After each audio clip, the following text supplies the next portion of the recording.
Saludos cordiales. Ha pasado un tiempo desde el último vídeo, así que aprovecho para felicitar a todos aquellos que han soportado hasta hoy y aún siguen pendientes de saber la verdad.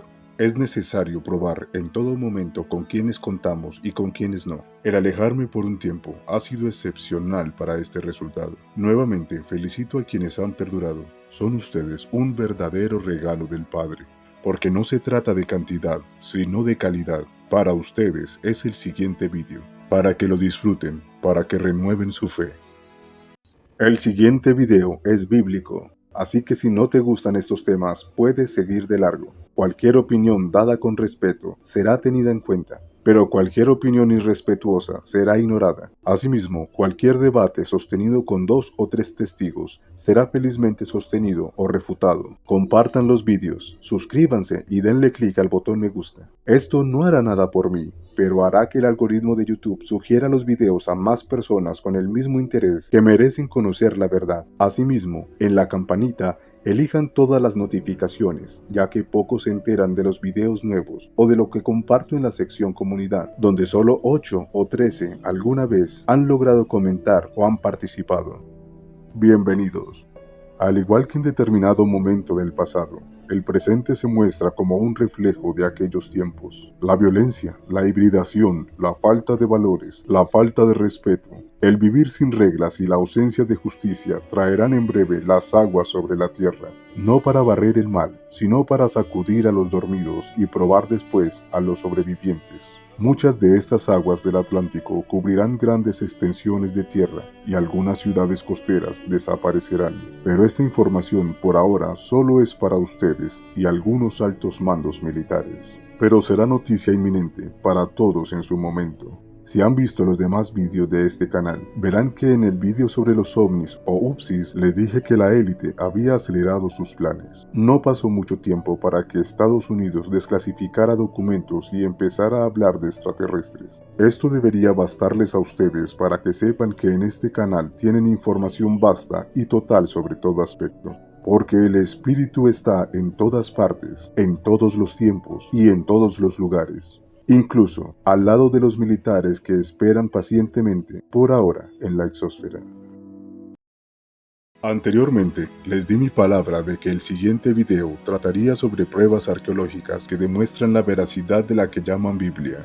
Los descubrimientos arqueológicos son pruebas de sucesos pasados. Las escrituras no solo narran hechos históricos, sino también del presente y el futuro, porque el Padre habita entre los tiempos y entre el espacio entre los espacios. Por esto en breve verán cumplirse acontecimientos que están narrados en las escrituras, aunque muchos acontecimientos escritos en el libro actualmente no forman parte del futuro, sino del presente. Todo lo escrito se repite en espiral, la cual es la firma del Creador. Aférrense a la palabra y salgan pronto del mundo, sus modas y su doctrina de división, con las cuales los debilitan, porque nada se podrá hacer hasta que estén preparados. Aprovecho de antemano para agradecer a Ron Wyatt y a su familia por favorecer la veracidad de las escrituras con el esfuerzo y sacrificio que les costó en su momento, el cual llevo y llevaré presente en mi corazón. Ron Eldon Wyatt fue un adventista del séptimo día que se encontró por casualidad con un descubrimiento que lo convirtió en un aficionado y apasionado arqueólogo bíblico. Así, encontró muchas pruebas de la fidelidad de la Biblia. Pues bien, el 11 de septiembre de 1959, el capitán İlhan Durupınar del ejército turco se encontraba revisando, como era su rutina, cerca de 10.000 fotos aéreas en busca de bases nazi. En una de ellas observó una forma extraña que naturalmente no se puede formar. Después de calcular la longitud y el ancho, concluyó, sobre todo por su ubicación, que tal vez eran los restos del Arca de Noé. El área y las dimensiones coincidían con las del Arca. Como resultado, se envió una expedición a las montañas Ararat al año siguiente, explícitamente en la localización de Doğubeyazı, y se localizó el objeto en forma del bote que había sido identificado en la fotografía aérea. El informe de sus hallazgos se publicó más tarde en la revista Life, el 5 de septiembre de 1960. Después de leer el artículo de la revista Life, Ron Wyatt pensó que aquel área meritaba más investigación, pero sintió que su sueño de ir personalmente debía esperar ya que sus hijos eran muy pequeños. Trabajaba para entonces como técnico en un laboratorio y estudiaba medicina, carrera que tuvo que abandonar para conformarse con la de enfermería, graduándose en 1967.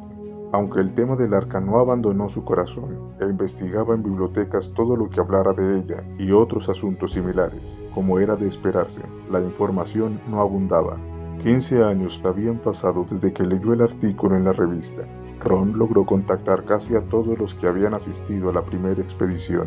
Todos le dijeron que no fuera, que era una pérdida de tiempo. Aún así, solo uno de ellos seguía allí, el Dr. Arthur Brandenburger, que contrario a sus compañeros, aún creía que era un barco. En 1977, Ron sintió que por fin podría ir. Sus hijos ya estaban suficientemente grandes para dejarlos en casa, y en su trabajo recibiría pronto 2 semanas de vacaciones. Pero sus 2 hijos varones querían ir con él. Ante la indecisión, Ron pidió en oración una señal, que si ellos debían ir, recibirían sus pasaportes antes de la fecha que tenía programada para el viaje, y que además deberían haber asientos disponibles para sus hijos. Al llamar, le fue dado aviso que no había disponibilidad de asientos y estaba a 1 semana de la fecha de partida, pero quedaron en darle aviso si se hacía posible. 2 días después, le avisaron que 2 personas habían cancelado y ahora podría viajar con sus hijos, pero todavía quedaba el asunto de los pasaportes, un procedimiento que generalmente lleva varias semanas, pero que les tomó solo 3 días.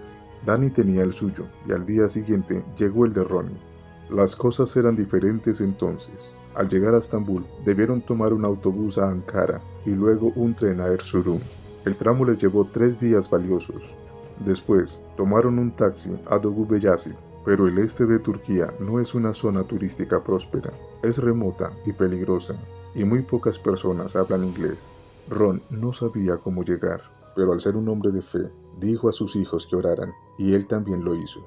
Pedían, mientras el taxi seguía su rumbo, que éste se detuviera en el lugar donde debían comenzar a buscar. Después de todo, el taxista no hablaba inglés, y si así lo fuera, ¿quién sabría del lugar de ese hallazgo, teniendo en cuenta que la noticia se publicó hace 17 años? Ron creía que si el arca de Noé era real, entonces el resto de la Biblia seguramente era igual de confiable. Mientras Ron pensaba en el objeto, el taxista se detuvo por un fallo en el vehículo.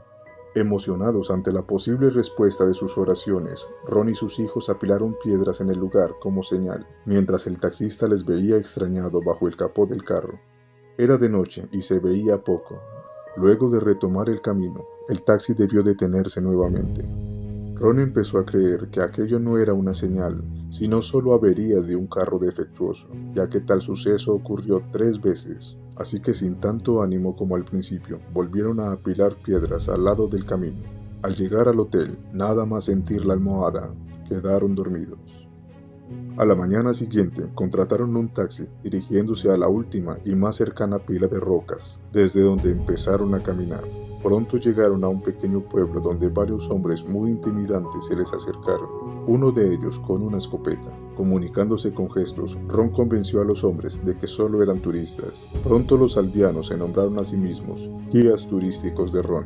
Luego de millas y millas de terreno agreste, uno de los hombres indicó a Ron que se tomaran una foto junto a una roca que estaba de pie. Ron no quería y se mostraba reacio. Solo cuando miró a través del hoyo que estaba en la piedra, se dio cuenta de que esta roca era idéntica a las antiguas piedras usadas como anclas de barco que se encuentran en el mar Mediterráneo y que había visto varias veces en libros de arqueología, salvo que esta era por muchísimo más grande. Al examinarla de cerca, vio que tenía 8 cruces talladas en ella. Cuando los aldeanos vieron su interés, le mostraron muchas más que se encontraban cerca. Estas no solo eran tan grandes como la primera, sino que también estaban marcadas con cruces.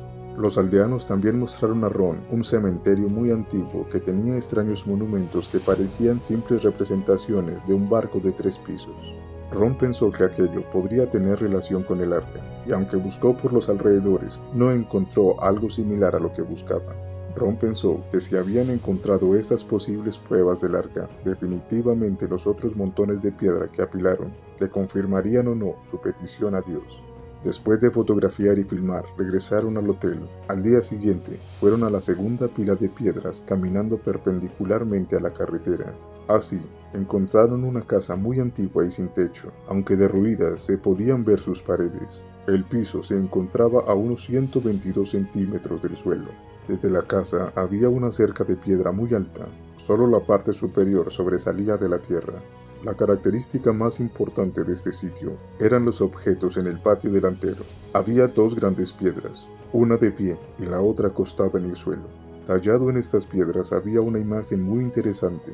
En la parte superior de cada una había una forma de arco. Ron pensó que representaba el arco iris. Debajo de esto había un rizo que parecía una ola de océano, y encima de esto había una forma de barco muy simple.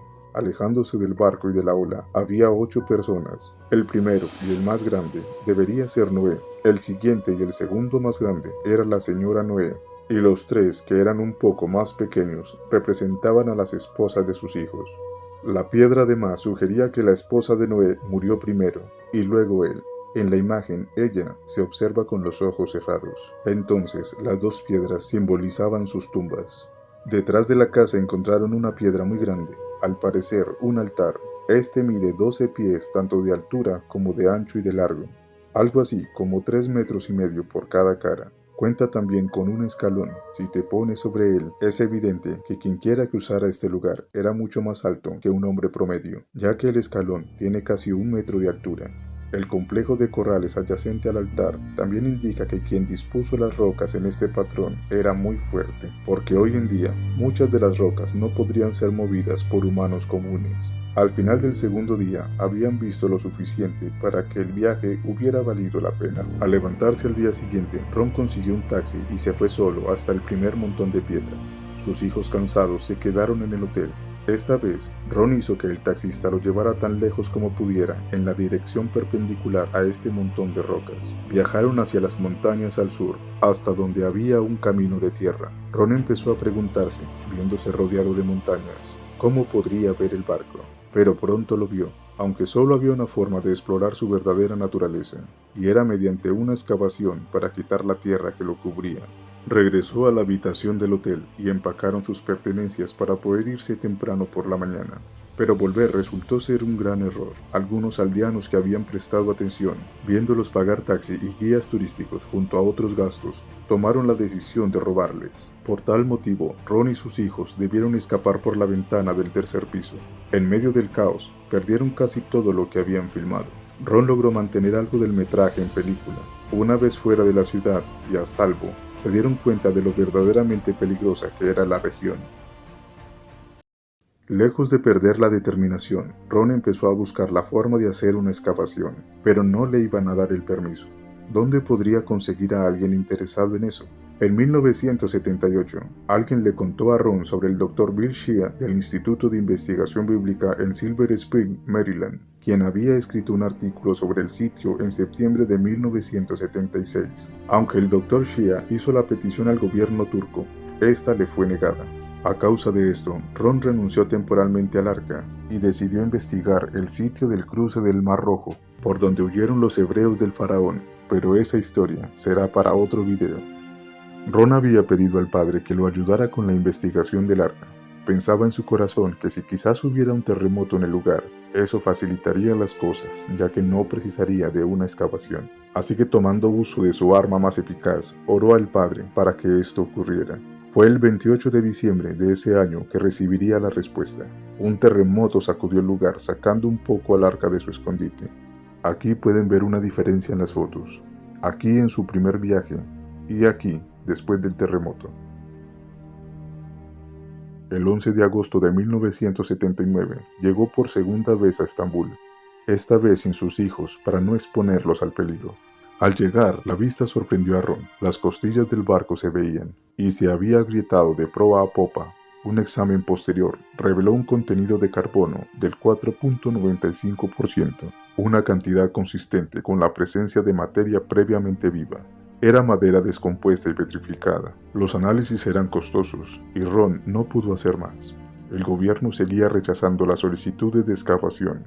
Así que Ron no tuvo otra que compartir su descubrimiento y sus pruebas, esperando generar interés.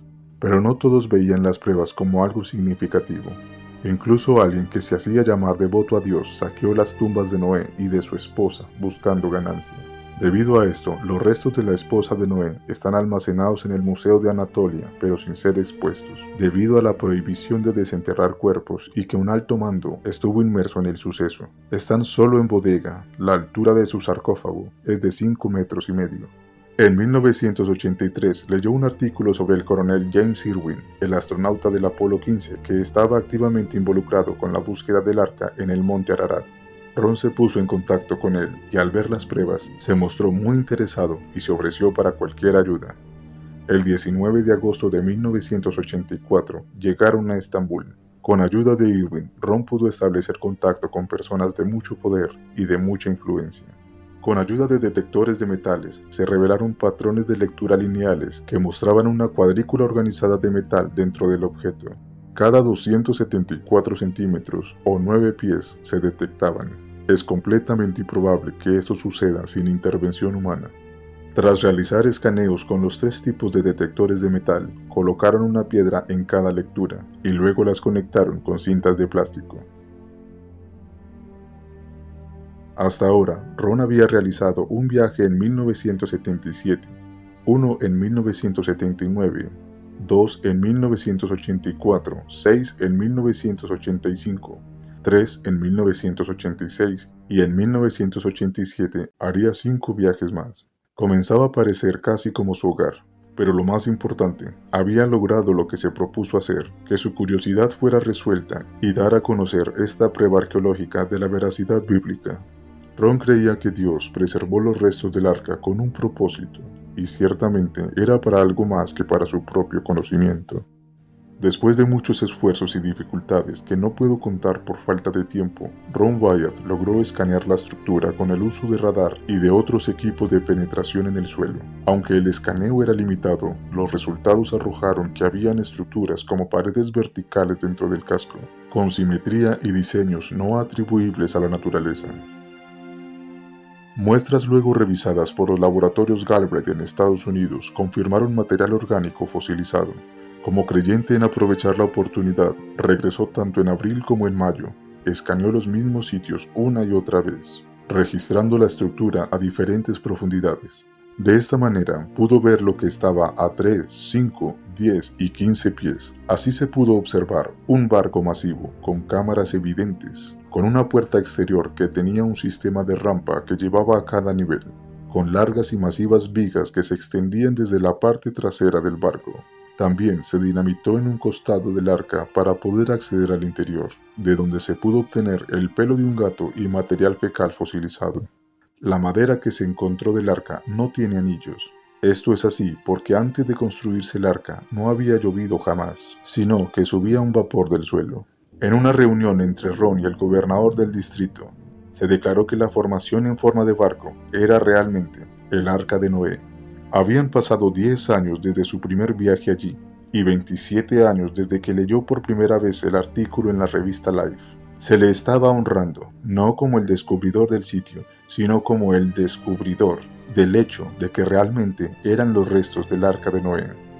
Además de descubrir el Arca de Noé, Ron también fue usado para descubrir el Monte Sinaí o Monte de la Ley en 1984.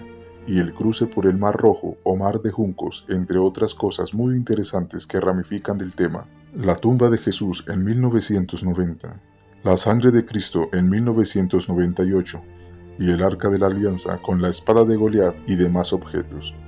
Todos estos temas los trataré en los siguientes vídeos. Espero que el video les haya parecido interesante y les haya gustado. Tengan ustedes un muy buen día. Shalom.